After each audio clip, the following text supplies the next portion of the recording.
You are watching Caribbean Vibrations TV, and we are in Beckway in the beautiful St. Vincent and the Grenadines. We're at the Old Hegg Turtle Sanctuary with Brother King. How are you doing today? I'm fine.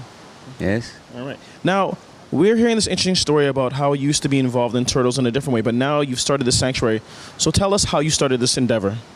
Well, as a diving fisherman that caught hundreds of turtles, I actually experienced the population of the hawksbills going down. I retired, and while camping here in a tent on the beach, I found a batch of baby turtles. I had never seen babies before, and I decided to collect some and try.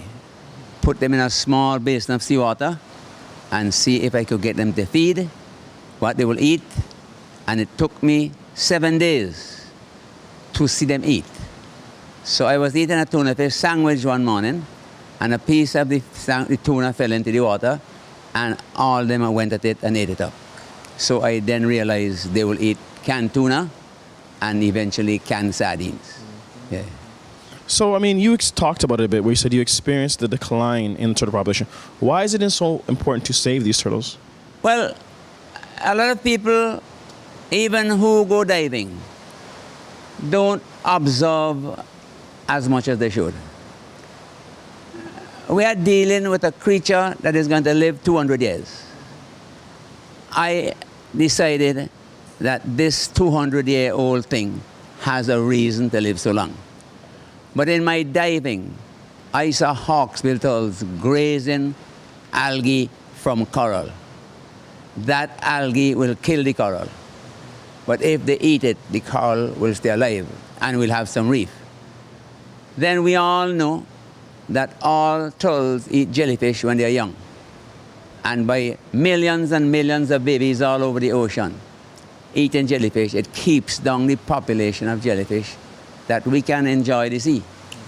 So what I'm saying is, it isn't just something to kill and eat. You will have to save it. Yeah. Now, what is it, something you'd like people to learn from this whole process of what you do in regards to the turtles? And well, I am teaching children, because in my fourth year, I asked the government to allow school children to come so I can teach them what I'm doing, because it is important to children. We did not have anybody to teach us anything about the sea. We learn from experience of ourselves. You know, I'll give you an example.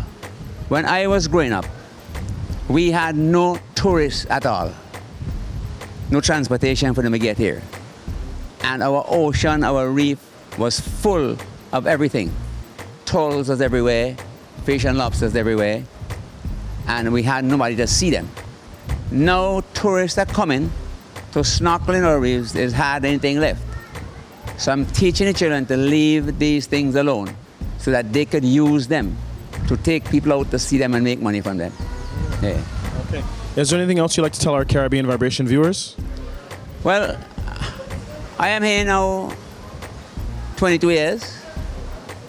I started doing this by trial and error. I knew nothing about it. I have improved a lot. And in my improvement and expanding, I have raised and released 933 turtles of 6 years old back into the sea. Now, every one of my turtles, I'm going to show you, has 2 holes drilled in the back end of the shell. That's a permanent mark that will last their lifetime. I do not use tags. They don't last long, you know. Well, how come you don't use tags and you do the holes? Well, because the hole will be there forever.